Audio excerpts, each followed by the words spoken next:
Gaza में फौजी कार्रवाई और जंग के बाद गाजा का कंट्रोल किसे सौंपा जाए, इसे लेकर तेल अवीव और वाशिंगटन में इख्तिलाफ पैदा होने लगा है। व्हाइट हाउस के नेशनल सिक्योरिटी एडवाइजर जेके सुलिवन ने इजरायल की वॉर कैबिनेट पर जोर दिया है कि आम शहरियों को निशाना न बनाया जाए।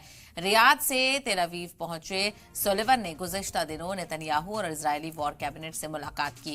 मुलाकात के बाद सहाफियों से बात करते हुए सुलिवन ने कहा कि फलस्तीन अथॉरिटी के इख्तियारात की तजदीद की जरूरत है। दूसरी जानिब इजरायली वज़ीर आज़म और वज़ीर दिफा अपने पुराने मौक़िफ़ पर कायम हैं।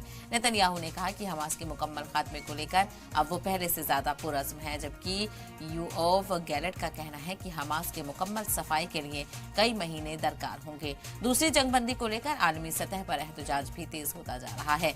यूएन जनरल असेंबली में वोटिंग के बाद अमेरिकी सदर जो बाइडन भी दबाव महसूस करने लगे हैं। यही वजह है कि फौजी कार्रवाइयों को लेकर अब वो भी इसराइल को खबरदार कर रहे हैं। इसके अलावा इजरायली बंधकों की रिहाई को लेकर कतर में होने वाले मुज़ाकरात को लेकर इजरायली वॉर कैबिनेट में भी इख्तिलाफ की खबर सामने आ रही है।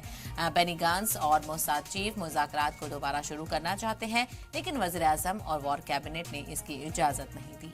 तो जंग में आम शहरियों को निशाना ना बनाया जाए, लगातार यही अपील की जा रही है। अमेरिका हमास के खात्मे को लेकर पहले से ज्यादा पुरज़्म नजर आ रहा है। नेतन्याहू ने यह कहा और हमास के खात्मे को लेकर लगातार कई तरह की चीजें सामने आ रही हैं, लेकिन जिस तरह से गाजा में बड़े पैमाने पर आम शहरियों का, आम जिंदगी का नुकसान हो रहा है, उसको लेकर भी तशवीश का इजहार किया जा रहा है। तो इजराइल और हमास के बीच जंग लगातार जारी है और ऐसे में इस जंग के खात्मे को लेकर कोशिशें की जा रही हैं। दोबारा से सीज फायर को लेकर भी वोटिंग देखने को मिली थी यूएन में, लेकिन उसको लेकर अभी कोई और खास पेशरफ्त सामने नहीं आई है।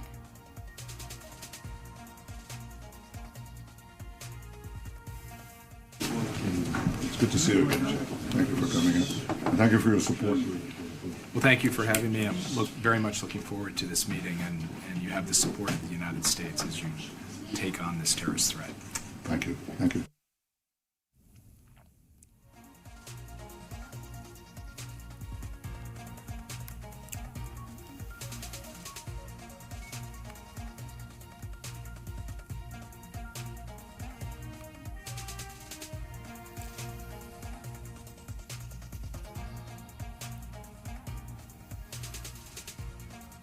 तो गाजा में फौजी कार्रवाई और जंग के बाद गाजा का कंट्रोल किसे सौंपा जाए, इसे लेकर तेल अवीव और वाशिंगटन में इख्तिलाफ पैदा होने लगा है।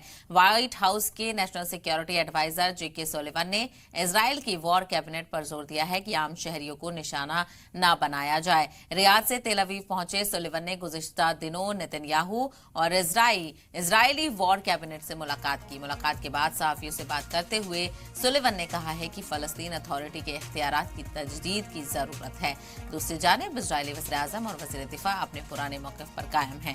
नेतन्याहू ने कहा कि हमास के मुकम्मल खात्मे को लेकर अब वो पहले से ज्यादा पुरज़्म है, जबकि यूओव गैलेट का कहना है कि हमास के मुकम्मल सफाई के लिए कई महीने दरकार होंगे।